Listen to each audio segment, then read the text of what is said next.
We have started our discussion on dislocations, which is a kind of crystal defect, it is a line defect, and last time we saw edge dislocation in two different ways.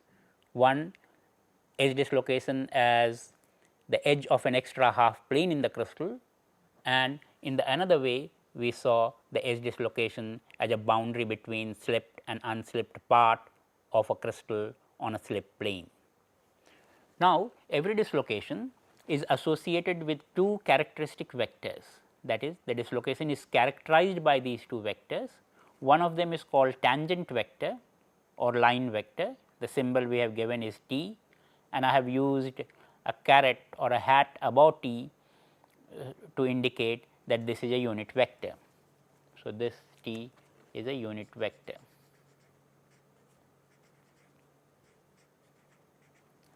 Also, when I was discussing the dislocation line as boundary between slipped and unslipped plane, we said that we have a Burgess vector, which is the magnitude and direction of the slip. So, these two vectors characterize a dislocation line. So, let us look at last time I made some drawing, but I did not show you a model. There is a model here to picture the edge dislocation. So, you can see this is an extra half plane, and you can imagine the edge of this dislocation. So, the line going into your computer screen here, if I can put my pen there, if I can make it stand parallel to the dislocation line. Yeah. So, that line indicated by the pen seen here is the dislocation line. So, entire half plane is not a defect, it is not a planar defect, it is a line defect, and the line defect is concentrated here. So, when I wish to characterize this dislocation line, I need to know the orientation of the line. So, in this case the line is oriented into this model or into your computer screen where you are seeing. So, a line going from the front of the crystal here into the crystal inside parallel to the bottom edge of this half plane is the dislocation line. So, we need to know which way in space the dislocation line is oriented. So, that is given by the tangent vector. Similarly, when I saw this in the dislocation line as a boundary between slipped and unslipped part on the slip plane, here the slip plane is the horizontal plane here shown by this pen. So, the plane going into the crystal along this line defined by this pen is the slip plane. On this plane, if you see, on the left hand side a plane is missing, which is indicating that the first plane has joined with the second plane here.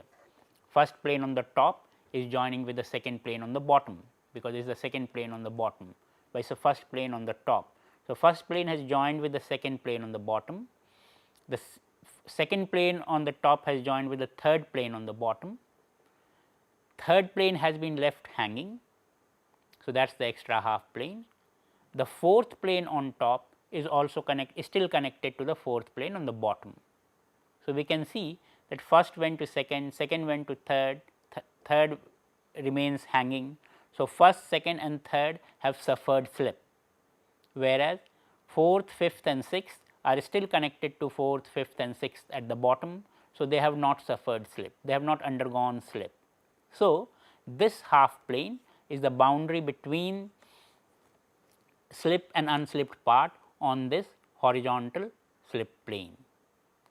So, when I look at it as a boundary between slipped and unslipped part, I need to specify the slip, and in this case the slip you can see is one interatomic spacing here from the plane, from the originally existing first plane to the displaced first plane.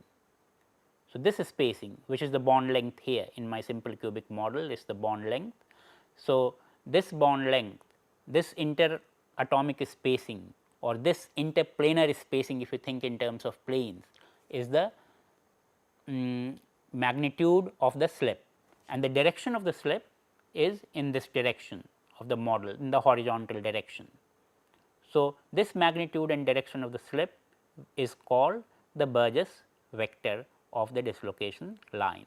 So, these two vectors, the tangent vector and the Burgess vector, characterize a dislocation fully. You require to specify these two vectors to get the complete picture or complete characteristic of the dislocation. Let me try to draw the slip plane, not the entire model, but only the slip plane. I think I had drawn it for you last time also, but I am redrawing it. So, last time we had simply not talked about the tangent vector, that is the only new thing I am introducing. Burgess vector I had talked about. So, this plane is the slip plane. Let us call this the rectangle, the external rectangle is representing slip plane of the crystal. So, that is the horizontal plane in this model, that is the horizontal plane here in this model.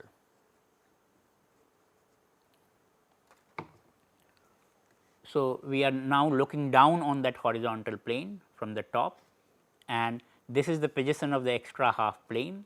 So, that is the boundary between slipped and unslipped part.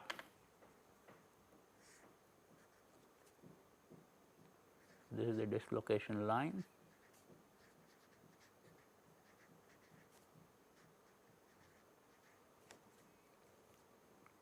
And as we have emphasized, the dislocation line is boundary between the slipped part, the slip region, and the no slip region.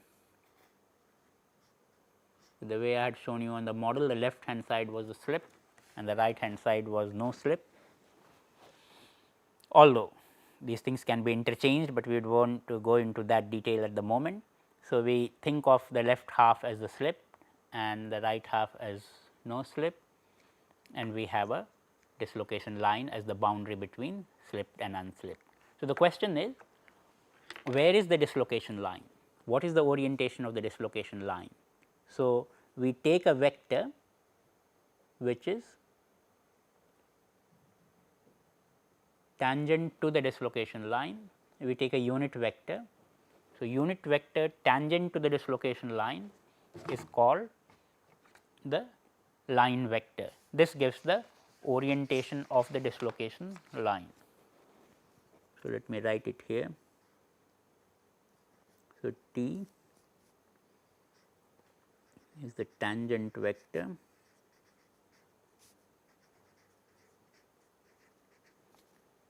also known as line vector,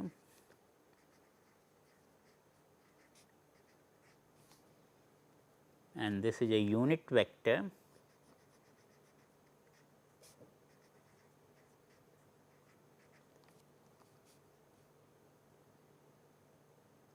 parallel or tangent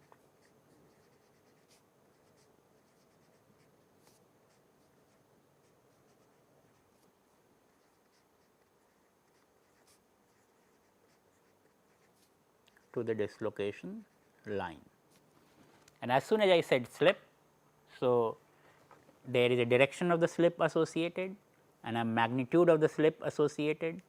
So, there will be a vector which will characterize this slip, and that vector we are calling the Burgess vector. Now, the magnitude need not be unity.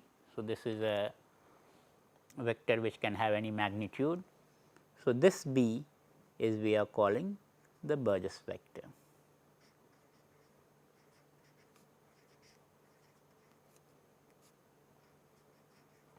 Burgess vector,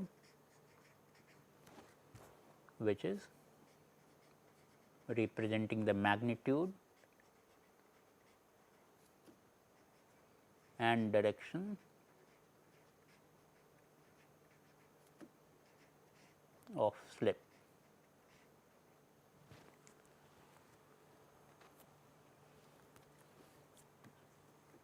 So, for every dislocation, these two vectors are required as characteristic vector.